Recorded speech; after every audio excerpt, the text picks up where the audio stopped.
जय माता दी फ्रेंड्स, कैसे हो आप सब। आज है नवरात्रि का तीसरा दिन और इस वीडियो में हम जानेंगे माँ चंद्रघंटा जी की कथा के बारे में। दोस्तों, नवरात्रि के तीसरे दिन माँ चंद्रघंटा जी की पूजा होती है।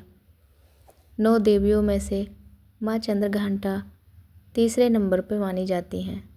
चलिए हम इनकी कथा के बारे में जानते हैं। माँ चंद्रघंटा की कथा पौराणिक मान्यताओं के अनुसार माँ पार्वती ने भगवान शिव को पति रूप में प्राप्त करने के लिए कठोर तपस्या की थी। उनकी तपस्या से प्रसन्न होकर भगवान शिव विवाह के लिए तैयार हो गए। जब विवाह का समय आया तो भगवान शिव अपनी बारात लेकर माता पार्वती के घर पहुँचे, लेकिन उनका स्वरूप अत्यंत विचित्र और भयानक था।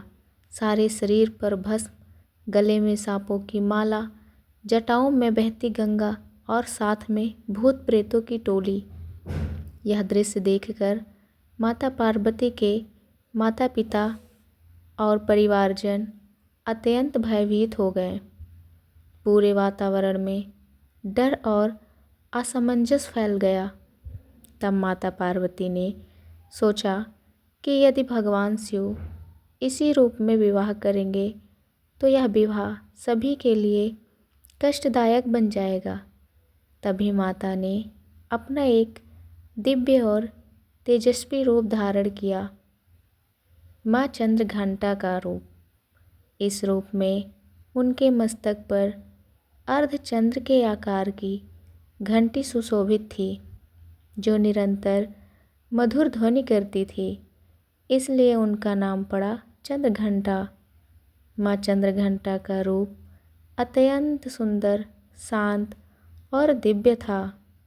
उनके 10 हाथों में विभिन्न अस्त्र शस्त्र थे और वह सिंह पर सवार थीं।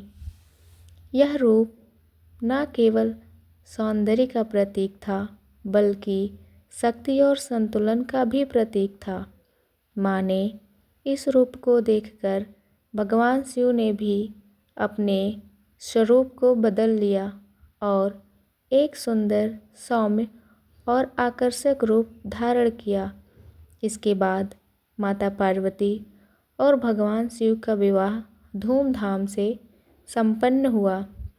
एक अन्य कथा के अनुसार जब दैत्यों और राक्षसों का अत्याचार बढ़ गया, तब देवताओं ने माँ दुर्गा से सहायता की प्रार्थना की। तब माँ ने चंद्रघंटा का रूप धारण कर असुरों का संहार किया। माँ के मस्तक की घंटी की ध्वनि से राक्षस भयभीत हो जाते थे और युद्ध में पराजित हो जाते थे। इस रूप में माँ ने अपने भक्तों की रक्षा की और संसार में शांति स्थापित की। दोस्तों, पूजा करने की विधि है। सुबह जल्दी उठकर स्नान कर स्वच्छ वस्त्र पहने। पूजा स्थान को साफ करके माँ चंद्रघंटा की प्रतिमा या चित्र स्थापित करें। गंगा जल से शुद्धि करें और दीपक जलाएं। माँ को सफ़ेद या पीले फूल अर्पित करें। दूध, मिश्री और खीर का भोग लगाएं। धूप दीप से आरती करें। ओम देवी चंद्रघंटाय नमः मंत्र का 108 बार जाप करें। अंत में माँ से सुख, समृद्धि और शांति की प्रार्थना करें। इस पूजा के करने से भय और नकारात्मक ऊर्जा समाप्त होती है। आध्यात्मिक विश्वास और साहस बढ़ता है। जीवन में शांति और संतुलन आता है। शत्रुओं पर विजय की प्राप्ति होती है।